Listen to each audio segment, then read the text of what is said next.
have with us Karina and Elizabeth from the Hope and Healing Center and Institute. And Karina holds a bachelor's degree in international business and a master's in biblical studies from Dallas Theological Seminary. And Elizabeth holds a bachelor's degree in human development and family studies and a master's degree in social work. Thank you, and good afternoon, everyone. I wanted to make sure to say how grateful we are for being invited. It is a privilege, definitely. I just wanted to start off on a little bit of background. The Hope and Healing Center and Institute, or HHCI, is a nonprofit 501c3 foundation where we share a mission to build and restore lives to health and wholeness through education, training, clinical services, research that will help to strengthen both the physical, mental, spiritual, and relational health of families and individuals across the full life cycle. Our vision ultimately would be to provide accessible and affordable mental health care resources throughout the entire community. Okay, so as you can see here, we've initiated community engagement and outreach in the form of training across the Harris County with the focus on diverse church sizes in and around many communities that need mental health awareness. An essential goal with Gateway to Hope is to build on the idea that mental health care can be accessible, affordable, and acceptable. Usually these are the barriers to being able to find resources. And we want to make sure that we put this especially into the trained hands of those who are willing to start small and start soon and stay committed to bringing mental health care awareness into our communities. So our communities and families have been struggling this past year, especially it's been our experience with dealing with mental health issues within their homes and how that might transition into the classroom. So we know that helping families to become re-engaged, especially the students in the classroom, is vitally important. While we know that the administrators and teachers are the true experts, having a helping hand in the classroom, we understand, would be a true godsend.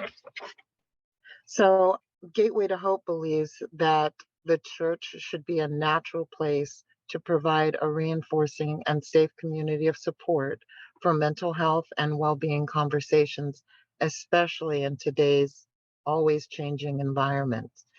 The relationship building that we believe can be done, combined with the free training that we have developed, will help to further develop techniques for identifying the differences between mental health and mental illness, while bringing a greater awareness of mental health well-being, and can benefit any organization with a firm foundation of sustainable and lasting partnerships between churches and schools and communities all around.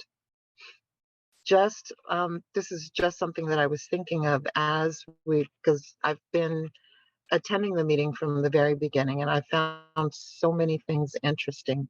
But this is one thing that resonated, that we understand, that 1 in 5 children experience mental health issues every year, including illnesses, yet fewer than half of them will ever receive any treatment for them.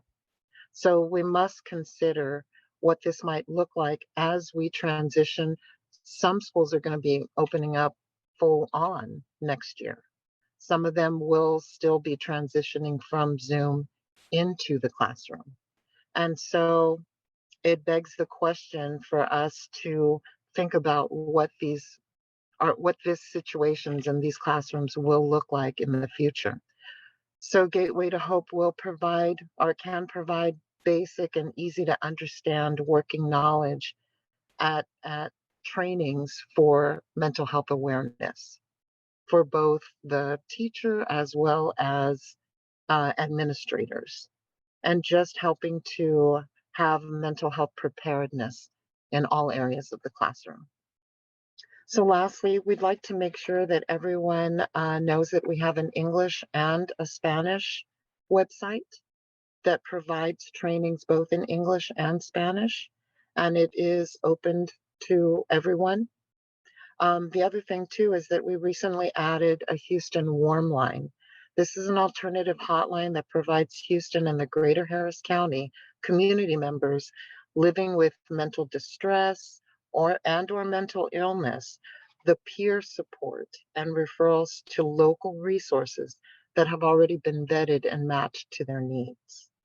And so we wanted to make sure that as our time closes with everyone, that everyone can hopefully get in touch with us if they need any type of resources. We have an entire library, and we would feel honored to share that with everyone. Awesome. Well, thank you so much. I think this work is so great, especially like you were saying, 1 in 5 students will experience a mental health crisis and only half of them will be getting any type of intervention. And we know if our kids were physically sick, we take that really seriously. And so we have to take their mental and emotional health very seriously as well. And so we're thankful for your organization and for the fact that you guys will partner with our churches so that our churches can, like you were saying, not only through the relationships that they're building with the families, but also with the free resources that you have to support these families with their mental and emotional health. And so that's so important. And this is why we do our nonprofit spotlight, so that you as the church leaders understand that, you know, sometimes all these things we talk about, this is just like a big mountain of issues. And how do we overcome this mountain? But there are so many organizations around our city that are doing their part to really combat these issues. So we want to connect you with these organizations so that you have all these different tools in your toolbox to support your partner schools. So Elizabeth, thank you so much for walking us through that. And I hope I've kept your slide up long enough for everyone to write down your information, or with your cell phone, take a picture of this page so that you can have access to this information. And so again, thank you so much.